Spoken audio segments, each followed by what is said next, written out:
Here's your wrestling news for March 12th, 2021. And your headlines for today include WWE and Vince McMahon have finalized the card for WrestleMania 37. Why WWE and Jon Moxley are going back and forth with each other. Becky Lynch's father passes away. Why Eric Bischoff considered knocking out a current WWE wrestler. WWE giving Hall of Famer's daughter a tryout. Aalyah used me. Murphy publicly shames the Mysterio family on Instagram. Paul Wight explains how WWE disrespected him right to his face. What happened with AEW audio nightmare Botch during Dynamite this week? Crew in hot water. Kurt Angle was allegedly responsible for Brock Lesnar leaving WWE in 2004. Huge spoiler on expected title change in WWE NXT, and more. We're starting off today with WrestleMania 37, which will take place in just 29 days. And now the final card for the two-night show has finally been set. It was reported by WrestleVotes yesterday that the original plans for WrestleMania had been scrapped, but Ringside News are now reporting that everything has been locked in this week with little to no revisions. Their report also indicated that WWE is cracking down on the flow of information by telling fewer people backstage about plans, with one source saying staff are told things on a need-to-know basis. That hasn't worked in this case, as we now have a WrestleMania card, and though this could change, it seems unlikely this close to the show. In addition to the confirmed Universal and SmackDown Women's titles, Bobby Lashley and Drew McIntyre will clash at Mania for the WWE title, whilst Raw Women's Champion Asuka will face Charlotte Flair. The Women's Tag Team titles will be defended when Nia Jax and Shayna Baszler face both Lana and Naomi and Natalya and Tamina, whilst Intercontinental Champion Big E will face Apollo Crews. Big E's New Day brothers will get a Raw Tag Team title match at WrestleMania against the Hurt Business, whilst US Champion Matt Riddle will face Mustafa Ali. The SmackDown Tag Team Champions, the Dirty Dogs, will face the Street Profits, whilst Randy Orton and The Fiend will finally collide in what's rumored to be a Firefly Funhouse match. Braun Strowman vs. Shane McMahon is also planned, as is Damian Priest and Bad Bunny vs. The Miz and John Morrison. Unless something major happens, fans can expect this card at WrestleMania. And what do you make of it? Let us know in the comments. One name who won't be at Mania is Dean Ambrose, but that didn't stop WWE from trying to trademark that name in October 2020. That filing is proving to be difficult, as on March 10th, the US Patent Office said that since the name is about a living individual, they need written consent from the man who played Ambrose, AEW's Jon Moxley. WWE has 6 months to respond to the issues or the application will be abandoned, and given the unfavorable things Moxley has said about WWE since his departure 2 years ago, getting consent will be easier said than done. We've got some sad news to report next, as Becky Lynch's father has died.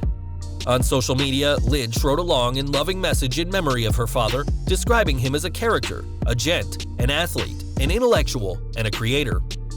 From all accounts, the man's dad was an incredibly kind individual, as she said he never doubted her dream of becoming a wrestler, even when she doubted herself.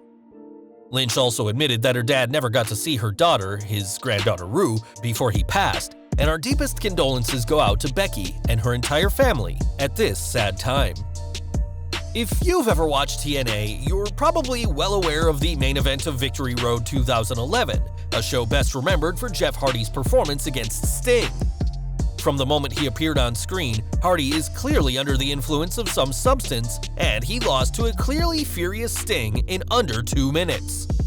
One person who saw this live was Eric Bischoff, who said on his 83 Weeks podcast this week that the first time he saw Hardy that day was just 3 minutes before the match. Bischoff added that during the incident, he considered using his heel character to end the match early with a disqualification finish before realizing it was a no DQ match. With that plan out the window, Bischoff found a way to tell Sting that the match was being cut short and told the Icon to hit his finisher and go home. Bischoff ended his comments on the match by saying it showed a lack of professionalism in TNA, but did credit Dixie Carter for allowing Jeff the chance to apologize to the roster, though this sadly wouldn't be the last time the former world champion had substance abuse issues. Back to WWE, and in their search to find their next generation of superstars, the company has turned to the daughter of a Hall of Famer. This week, Michael Hayes confirmed that Miranda Gordy, daughter of the legendary Terry Bam Bam Gordy, will have an NXT tryout early next week and hopes she does well. It certainly helps Miranda's case if she has a veteran like Hayes on her side, though the Freebird made it clear that everyone has to earn a role in WWE. Whether Miranda does that remains to be seen, but she certainly has a great supporter in Michael P.S. Hayes. Last year, SmackDown's Murphy had an on-screen relationship with Aalyah Mysterio, which was suddenly dropped by WWE without any explanation. After briefly aligning with the Mysterio family, the Australian superstar spent months off TV before recently returning, and he's not happy about how things went down. In the comments of an Instagram post from the official WWE account, Murphy said how the Mysterio family used him, describing himself as beyond one of the most talented in-ring performers on the planet.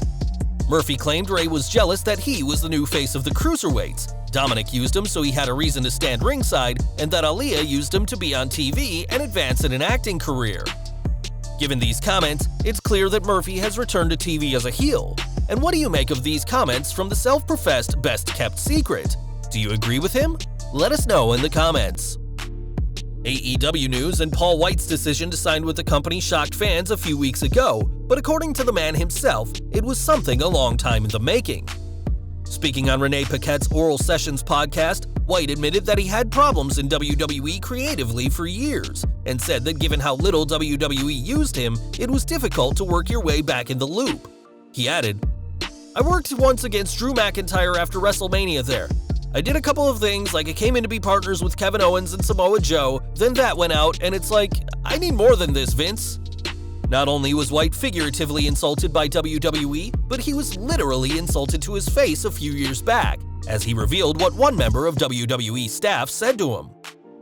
"I got pulled into a talent relations office, and I got told I will never main event a WrestleMania again, I will never main event a pay-per-view again, and I will only be used to get over NXT talent. That was said to my face. There's your inspiration, now go work hurt." Wight added that though Vince McMahon didn't say this to him, he knows nothing gets to you without Vince knowing, and that hurt him greatly. Despite this, the former WWE World Champion said he isn't mad at WWE, though he said his botch on Dynamite where he mispronounced the name of AEW Revolution would have gone down much worse if it had happened in WWE. Wight added that after years of feeling creatively misused in WWE, it took him just 48 hours to decide to leave his home of 22 years in favor of AEW. The fact that Wight was ready to leave WWE for AEW so quickly shows how frustrated he was with the former and how impressed he's been with the latter, and it'll be interesting to see how Tony Khan treats the former Big Show differently. Speaking of Dynamite, this week's show saw the crowd go wild during Ethan Page's debut on the show, but not for the former Impact star. Instead, crowd noise from an NBA game was heard instead, with chants of "defense, defense" being accompanied by buzzers, whistles, and songs playing during timeouts. During Wrestling Observer Radio, Brian Alvarez explained that it's still unclear how the sounds, which came from NBA TV, made their way to AEW programming, but that it wasn't a worldwide problem. He said, "The fight stream didn't have it, and the people who were watching in Canada didn't see it. It was definitely TNT on the East Coast. I watched it on the West Coast feed, and there were no glitches all night." Though this was a huge botch, it appears to be on TNT and not AEW, but even if it just affected the East Coast fans, that's still a ton of fans who had part of the show ruined. These audio issues are the last thing AEW needs after what happened at Revolution, as the fallout from the dud explosions at the end of the show continue to be felt. Though Tony Khan has tried to play things cool, saying that the disappointing finish was a storyline decision by Kenny Omega, things weren't as relaxed on the night behind the scenes. According to Fightful Select, AEW management were furious at the third party who wired up the explosives, and things weren't helped by that third party brushing the situation off and not being apologetic about the way things went down. This lack of care from the crew only angered AEW's executives even more, and one wrestler joked with Fightful that they wish the rigging crew would have got that kind of heat during the main event. Death matches in wrestling are a rarity, and AEW's was meant to be a love letter to those kind of matches, but after what happened, fans may be waiting a very long time for another exploding barbed wire death match. In 2004, Brock Lesnar dramatically left WWE, resulting in a terrible match with Goldberg at WrestleMania 20, and it seems there's more to his departure than first thought. On his Grill and JR podcast, the AEW commentator said that at the time, Lesnar felt burnt out, and after 2 years of being a main eventer, we can see why the Beast would feel that way. JR added that Lesnar's dreams of being in the NFL also influenced his decision, but it was a certain Olympic gold medalist who may have sealed the deal for Lesnar. Kurt Angle knew that he could get you, and to see somebody rolled up in anxiety and angst thanks to your prodding and subtle positioning was a rib, and some guys fell for it. JR explained that ribs from wrestlers can often cause major issues backstage and gave the example of wrestlers lying to each other about their WrestleMania pay that has caused some stars to demand more money. If Angle actually said something to Brock to cause him to leave is unclear, and it's worth mentioning that we're only getting one side of the story. And after leaving WWE following WrestleMania 36 due to the lack of fans, we'll have to see when the Beast returns for his third run with WWE. From an American gold medalist to a brand new American citizen, as Renee Paquette is officially a citizen of the good old US of A.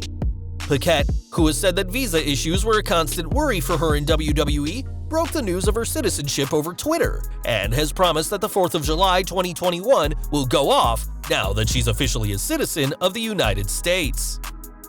Back to the ring, and there's been plenty of segments announced for tonight's edition of SmackDown as the Blue Brand continues on the road to Fastlane 2021. On tonight's show, there will be a contract signing between Universal Champion Roman Reigns and Daniel Bryan to make their Fastlane match official, whilst Intercontinental Champion Big E will return and respond to Apollo Crews' demand of a title opportunity. The KO show will also return this week and will feature Fastlane partners and WrestleMania opponents Sasha Banks and Bianca Belair. As of now, only a handful of matches have been confirmed for Fastlane, but that may very much change after tonight's edition of SmackDown. On the latest NXT, Dakota Kai and Raquel Gonzalez became the first NXT Women's Tag Team Champions, but their reign was swiftly ended by Ember Moon and Shotzi Blackheart. Though this isn't how Gonzalez and Kai wanted their reign to go, it's not all bad news, as Gonzalez is being set up for bigger things.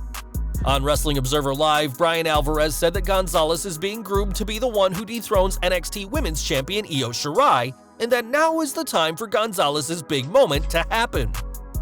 Alvarez added that he was told this months ago, and that plans could have changed between then and now, but for the time being, expect the former NXT Women's Tag Team Champion to hold championship gold again very soon.